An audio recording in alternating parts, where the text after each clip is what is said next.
Greetings, fellow humans, und willkommen back to another episode of Jolly Good Productions. Today, in this video, I'll be showing you how to make Doctor Who character.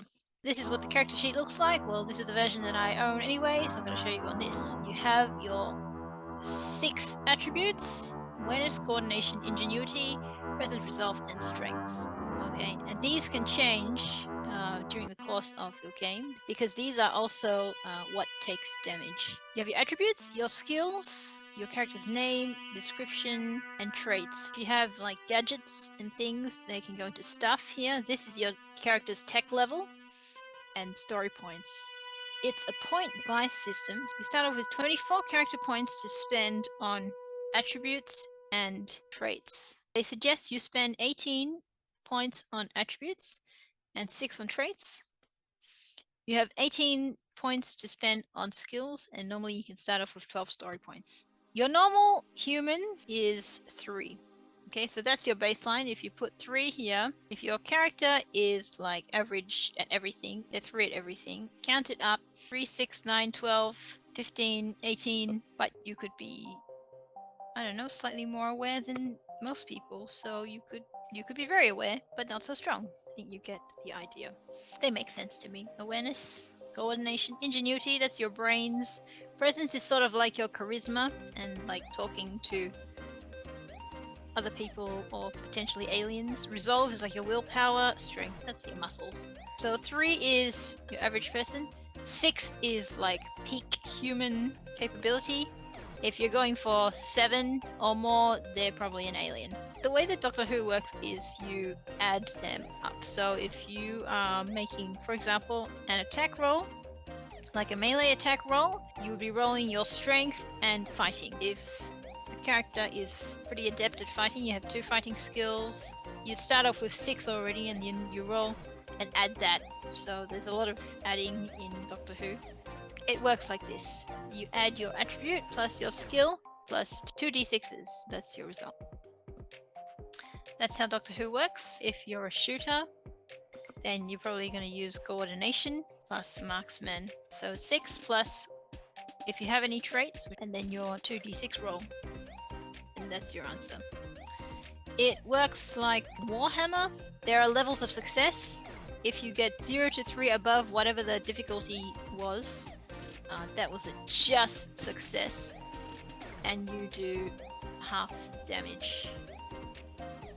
If the next level of success would be a good, and you do full damage.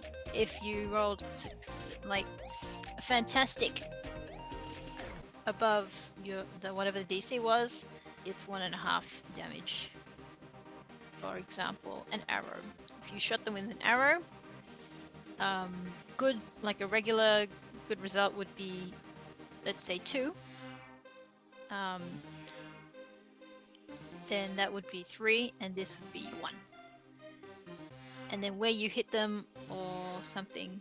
Athletics, your acrobatics, just how sporty you are. Medicine, convince. If you're a talky one, you want presence and convince. If you're a smart maker of something, you'd want ingenuity and craft, probably.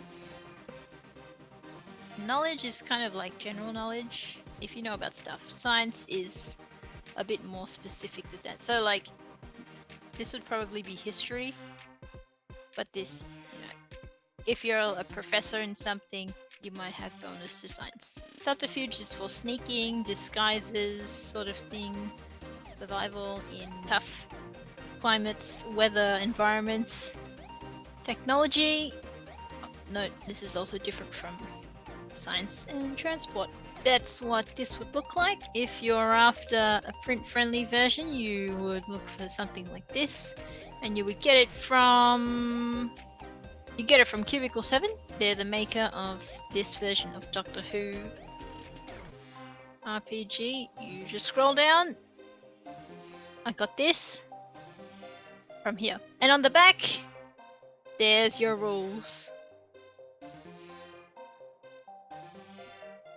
So if you've got conflicted roles, instead of rolling for initiative, what needs to happen is everyone needs to pick what they want to do. They need to pick if they're just talking, if they're just running, if they're doing something, and the fighters will go last. So you can really like try and convince people to stop fighting first. If you don't know if you can do that, you can also always run so you don't get shot at or something. Or if you want to try something, like try and stop the bomb from exploding, for example, then you'd be under doers. You also have reactions. You have you can react multiple times, I think, because you can have a free reaction. You can have a free reaction at no cost. If someone's trying to convince you to stop running, maybe, then it might be their presence plus convince against your resolve and convince. So I think the two of you would roll and see whose is higher, and then look at the result from there. So this would be what your attributes and skills would look like if you were spending the recommended numbers on attributes and skills. So they suggested 18 on attributes and 18 on skills, and then 6 for traits here. But these two, you can jiggle around a bit and spend less on traits and more on attributes if you wanted to, as well as story points. But this is just for skills. So 18 for skills. Tech level. Our modern day tech level is 5. That's spacefaring, late 20th and 21st century Earth, that travels around the solar system that we're in. That's pretty much it on how to make your Doctor Who character. You might also have seen this. Someone made this, thanks and kudos to whoever made this fillable. Pretty cool. I haven't seen this. Oh, there's more skills. So I don't have the rulebook for this. I don't know if I want to get it. I already own many books for this one, so I might stay with this. Just use this. Traits look like this.